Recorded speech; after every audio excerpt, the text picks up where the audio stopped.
Coucou tout le monde, comment allez-vous? Il a plu cette nuit, il fait couvert, il fait limite froid, franchement ça va, mais cet après-midi ils annoncent soleil, donc tout va bien. On va aller découvrir déjà la petite cité médiévale de Egisheim. Ensuite dans l'après-midi, nous irons découvrir le château de Hollandsburg. Je me suis notée sur Maps.me 2 parkings où je peux aller. Le premier il est gratuit, mais bon, quand c'est gratuit, peut-être qu'il n'y aura pas assez de place. Donc j'en ai enregistré un deuxième, comme ça si jamais je peux aussi aller là. Et c'est parc du millénaire. Alors est-ce que ça me... Non. Comment je peux trouver l'adresse? Ah, peut-être comme ça. Rue des Oiseaux. Alors, là, rue des Oiseaux. On arrivera à 9h47. Génial. Vous arriverez à destination à 9h47. Merci, boss. Bon, allez, on y va. On se lance dans cette journée. J'espère qu'il va pas pleuvoir. Bon, je vais quand même prendre un parapluie si jamais. Mais normalement, ils annoncent pas. Bon, espérons qu'il ne pleuve pas trop longtemps. Bon, je suis arrivée au parking. D'ailleurs, j'ai demandé à un mec qui venait de se parquer. Mais en plus, c'est trop bizarre parce que il avait les plaques belges, mais il parlait pas français. Je sais que on parle pas que le français en Belgique, mais je pensais que tout le monde savait. Enfin bref, je pensais que tout le monde savait le français en Belgique. Mais bon, maintenant je découvre quelque chose. Mais du coup, je lui ai demandé en anglais si c'était gratuit ici, puis il m'a dit que oui. Je vais vous donner un petit conseil niveau application. Moi, j'utilise l'application... celle-là. Merde. Attendez. Là. Ah, voilà. Moi, pour me guider, j'utilise cette application Maps.me. Et c'est une application où tu n'as pas besoin d'avoir internet pour qu'elle marche. La seule contrainte qu'il y a, c'est que tu as besoin de télécharger les cartes avec un Wi-Fi avant. Et après, comme ça, tu peux l'utiliser sans avoir internet. Vu que je n'ai pas internet en France, ni en Suisse en fait d'ailleurs, bah du coup c'est comme ça que je me dirige en fait. Que ça soit dans la nature ou même en ville, partout, bah, je me dirige qu'avec ça et ça marche vraiment, mais super bien. Et en plus j'ai mis des petits, tu peux même mettre des petits signets comme ça. Ou voilà, donc comme ça moi je sais que j'ai besoin d'aller là, office du tourisme.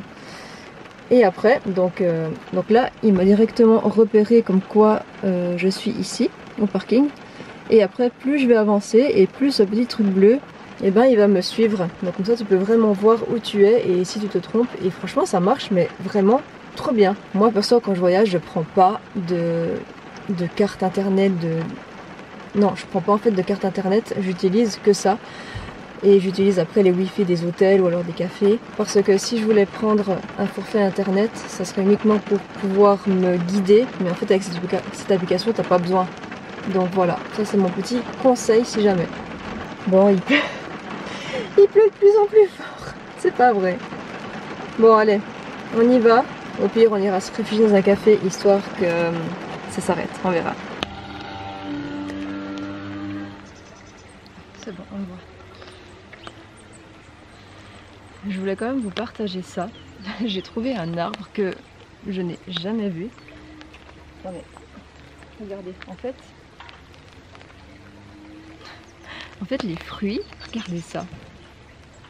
C'est trop marrant. On dirait genre un petit ananas.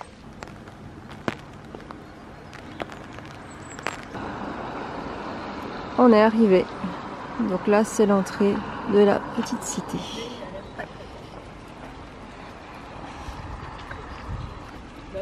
Déjà là, ça a l'air vraiment... Enfin, c'est déjà trop mignon. Vous savez quoi? Ça me fait presque penser à Europa Park. Oh, restaurant. Bon, allez. Ouais, puis ça sent tellement bon. Où est-ce que ça sent bon comme ça? Oh là là, non, mais regardez-moi ces petites rues. Oh là là. Bon, allez. On va aller à l'office du tourisme et après, on découvre. Ok, moi j'ai pris plusieurs brochures. Déjà la première c'est celle-là, un plan de la ville. Et en plus de ça, il propose un petit circuit. Il propose un petit circuit à faire. Du coup ce matin je vais faire ça, je vais faire le petit circuit. Bon, j'ai pris ça. Bref, laisse tomber.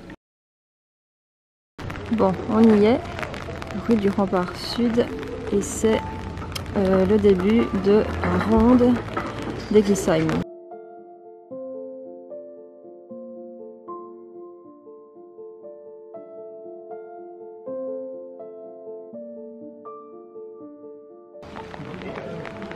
Là, on a une brasserie artisanale. Oh, non, mais c'est tellement beau à part ça. Egglisheim est une petite ville médiévale réputée pour son charme pittoresque et ses maisons à colombage.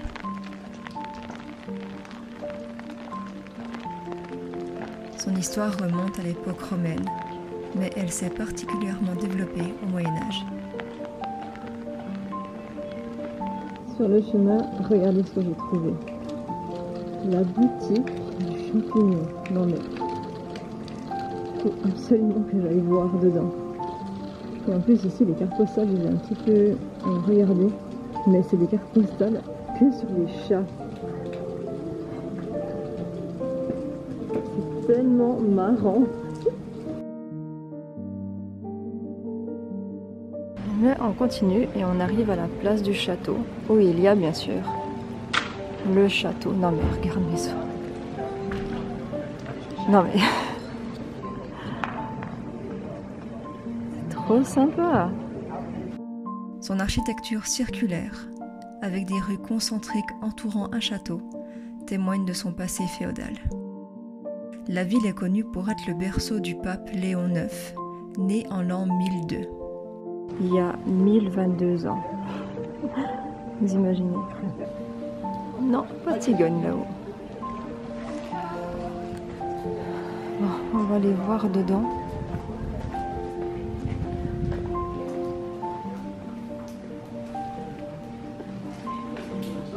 Donc ici on est à la chapelle Saint-Léon. Silence.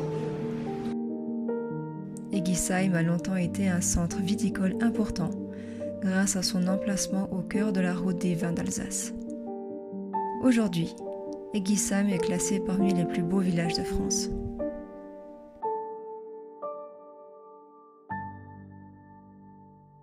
J'ai terminé ma visite de Egglisheim et franchement c'était vraiment trop... C'était trop mignon. J'imagine que le marché de Noël là, ça doit être un truc de dingue, vraiment trop incroyable. Il est 1h moins le quart et j'ai fait la route jusqu'au château de Hollandsburg. Celui-là. En tout cas, il a l'air vraiment cool avec ses remparts. On y est, on y arrive. Nous sommes à la porte du pont-levis. Ta-ta-tam. Le château du Hollandsburg, situé près de Colmar en Alsace, a été construit à la fin du XIIIe siècle pour protéger les intérêts des Habsbourg. Waouh, c'est incroyable cette vue. Waouh.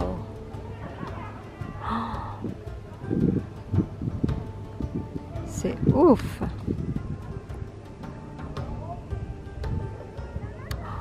T'as l'immensité de la ville. Oui, je sais, pour moi c'est très grand. Ce château fort servait de poste de surveillance sur la plaine d'Alsace et la route vers les Vosges. Il a connu plusieurs périodes de destruction, notamment lors de la guerre de 30 ans, quand il fut pillé et partiellement détruit.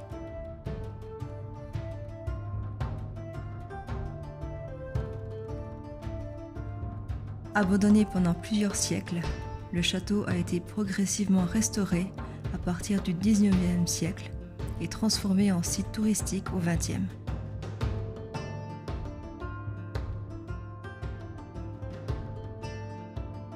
Aujourd'hui, il offre un panorama exceptionnel et accueille des événements culturels.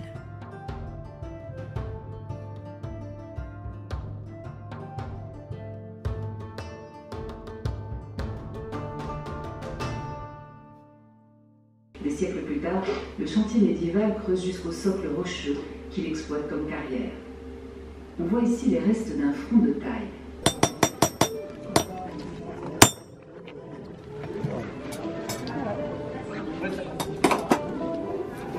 On pense souvent que c'est difficile de frapper, qu'il faut vraiment frapper très dur. En fait non, c'est juste un coup à prendre, vous voyez, un seul coup suffit. Le risque si je mets plusieurs coups, c'est que le flanc à l'intérieur bouge, ça se déplace, et à ce moment-là je vais avoir...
Aujourd'hui, je vais vous conter un conte merveilleux que j'avais découvert lors de ma promenade du lac Michel Bar dans le vlog précédent.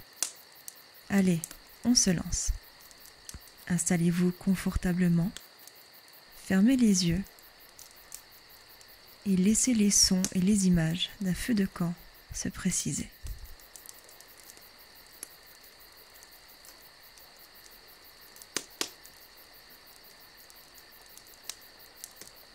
Prenez une grande inspiration et expirez. Et laissez-vous porter par le conte Les ondines du lac bleu avec Camilou. Il y avait autrefois, niché quelque part dans la vallée de la Dolleur, un petit lac dépourvu du moindre charme. Tout était grisâtre alentour. Aucun oiseau ne venait jamais se poser à proximité pour chanter. Aucune libellule, aucune grenouille, aucun moustique même n'avait daigné s'y installer. Il n'y avait rien, rien de rien, qui puisse attirer l'œil ou provoquer un sourire.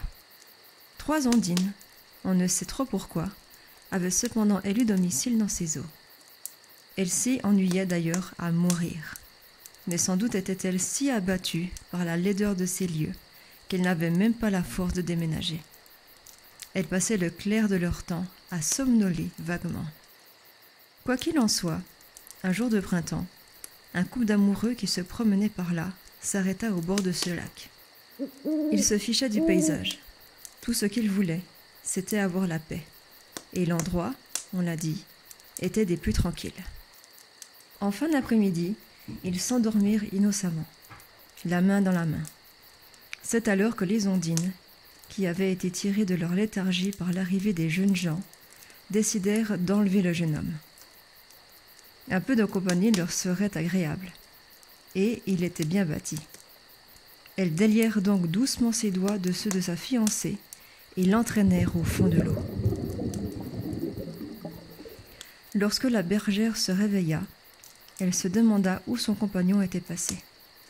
Elle l'attendit d'abord un peu, confiante, puis commença à se faire du souci, car la nuit approchait. Elle se leva, se mit à l'appeler de plus en plus fort. Fouillali-taï. Enfin, elle s'imagina qu'il l'avait abandonnée. Elle s'assit sur une pierre et se mit à pleurer toutes les larmes de son corps. Les 3 nymphes sortirent la tête de l'eau. « Tu l'aimes » demanda la première. Mais l'aimes-tu vraiment? Enchaîna la deuxième. L'aimes-tu au point de te sacrifier pour lui? Termina la troisième. La jeune fille, très surprise par cette apparition, jura qu'elle serait prête à tout, s'il fallait, pour prouver son amour. Les Ondines lui firent alors une proposition bien cruelle. Elle rendrait la vie à son fiancé si elle leur faisait cadeau de ce qui la rendait si charmante, sa beauté, sa jeunesse et sa belle voix. La jolie bergère n'hésita pas une seconde. Et petit à petit, il se passa quelque chose d'extrêmement étrange. Au fur et à mesure que son corps perdait ses couleurs et sa vigueur, le lieu, jusqu'ici fade, devenait enchanteur. Les eaux sombres se teintèrent de bleu, la végétation se raffermit, des fleurs apparurent ici et là, et on entendit bientôt le bruissement de la vie animer les abords. Au bout de quelques minutes, il n'y avait plus, toujours assis sur son rocher, que la silhouette voûtée, toute grise et presque transparente d'une vieille femme minuscule, à l'air très triste et désormais muette. Le jeune homme, sortant de l'eau, ne la vit même pas. Il cherchait sa promise. Il regarda partout, l'appelant, jouant sur son pipeau son air favori pour la faire revenir. Elle ne revint pas. Alors, il s'éloigna pour rejoindre le village. Pendant tout l'été, il tenta de la retrouver, en vain. L'automne arriva, et un soir, triste comme à l'accoutumée, il s'en revint au bord du lac où il avait vu sa belle pour la dernière fois. La petite vieille n'avait pas bougé. Il ne lui accorda pas la moindre attention et sortit son pipeau. Mais quand il commença à jouer, une autre flûte lui répondit. Il leva la tête, incrédule, et vit que c'était la petite vieille qui répétait, sur un roseau qu'elle avait taillé, sa chanson préférée. Il la dévisagea et comprit tout, en un éclair. Il s'approcha d'elle doucement, il la serra dans ses bras très tendrement, la remerciant pour son sacrifice. Il lui jura qu'il l'aimerait toujours, quoi qu'il arrive, et quelle que soit son apparence. Alors, les Ondines, touchées par ce témoignage d'amour, honteuses de leur cruauté, sortirent ensemble de l'eau pour rendre tous ses charmes à la jeune fille. Elle retrouva ainsi ses joues fraîches, ses nattes dorées, sa taille souple et sa belle voix. Quant au lac, son emplacement est aujourd'hui oublié de tous, et même les Ondines l'ont sans doute depuis déserté.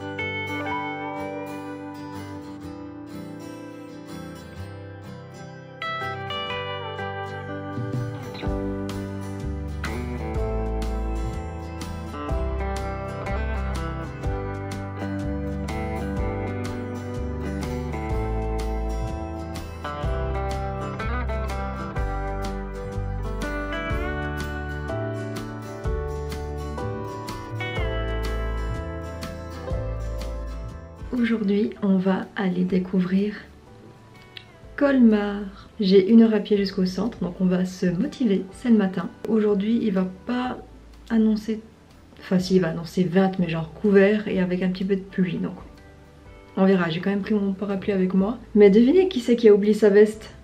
Du coup, j'ai mis le pull que vous avez vu hier, donc celui-là, le brun, et par-dessus j'ai mis le blanc. En espérant que j'aurai pas trop froid, mais normalement ça devrait aller, et puis au pire, une veste, et ben ça se rachète.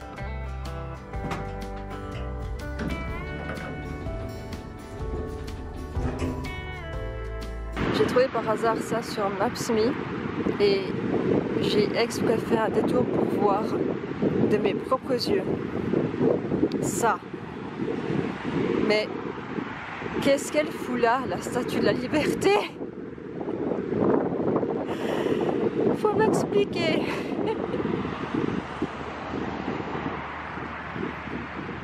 Une statue de liberté à Colmar quand même. Quelle classe. Je suis arrivée au collégial Saint-Martin qui a été érigée à partir de 1235. Et cette collégiale est l'église gothique la plus imposante de Moyenne-Alsace.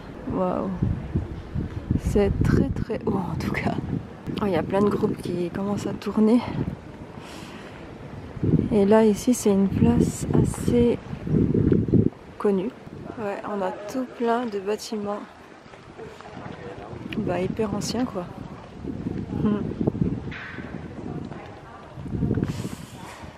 C'est cool. Mais moi, ce qui m'intéresse, c'est plutôt ce qu'il y a droit devant.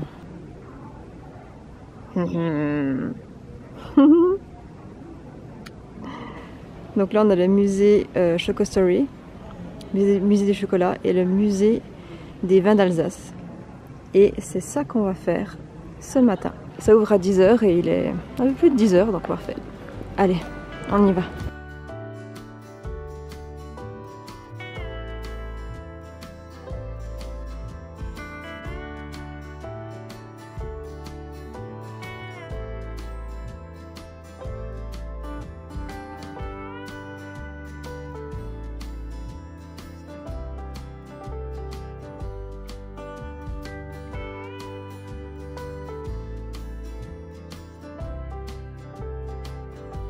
Je viens de sortir du musée et c'était vraiment intéressant.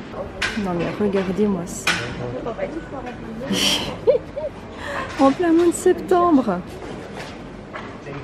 Il n'y a que à Colmar qu'une boutique pareille ça peut être ouvert. On y va? Allez. Allez, on y va. C'est de la bouffe.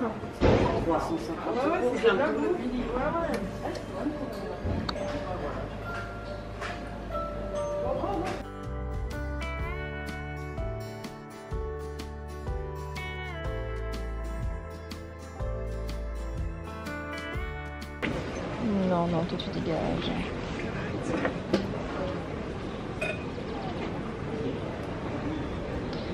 J'ai décidé de me prendre une choucroute avec 5 viandes et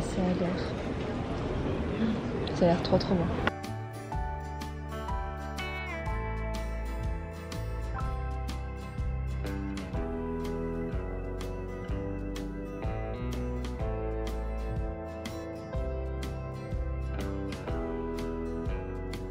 J'ai terminé de manger. C'était vraiment très bon. Enfin, c'est une choucroute quoi. Mais j'ai pas pu tout finir. Du coup, j'ai pris à l'emporter le reste de choucroute pour ce soir. Et maintenant, on va aller voir un truc vraiment trop romantique et trop chou. C'est la petite Venise. Là, on y est. Voilà, c'est le tout début. Je pense qu'il va y avoir un meilleur coin pour mieux voir, mais c'est trop chaud.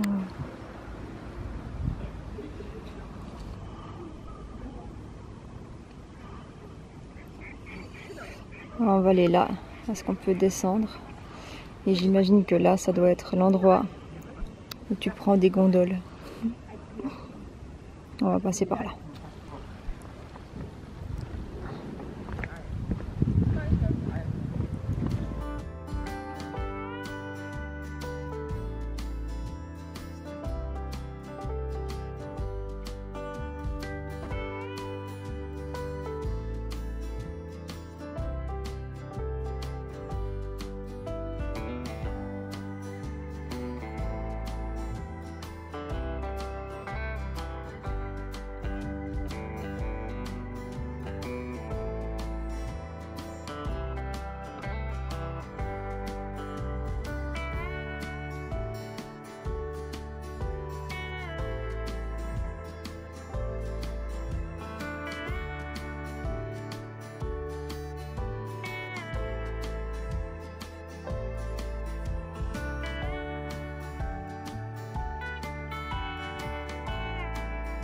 On arrive maintenant au quai de la poissonnerie.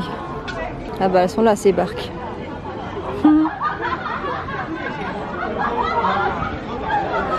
Et là, juste en face,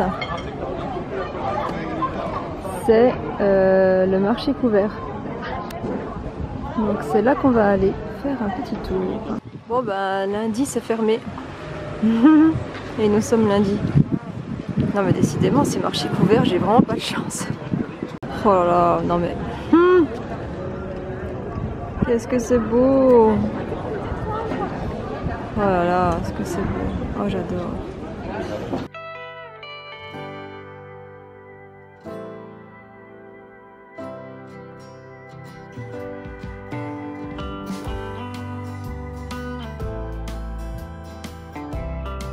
Je suis arrivée à ma prochaine destination.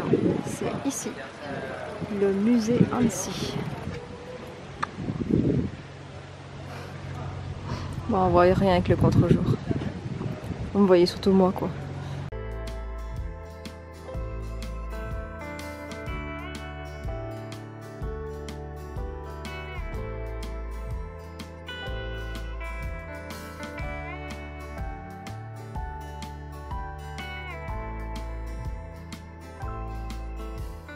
Il y a 15 ans mourait un très grand dessinateur caricaturiste, Jean-Jacques Valls, dit donc Hans. Dans le même temps, Colmar en deuil faisait d'émouvantes funérailles à Lons-Danzig, le célèbre dessinateur qui fut avant la guerre de 1914 le meilleur interprète de la fidélité alsacienne à la patrie française. Et plus encore peut-être que ces petites alsaciennes d'aujourd'hui, ceux dont la jeunesse rêva des provinces perdues se pencheront une dernière fois avec émotion sur les livres et les dessins du vieil Hansi, dont la verve et l'ironie criaient le refus de tout un peuple devant la domination étrangère.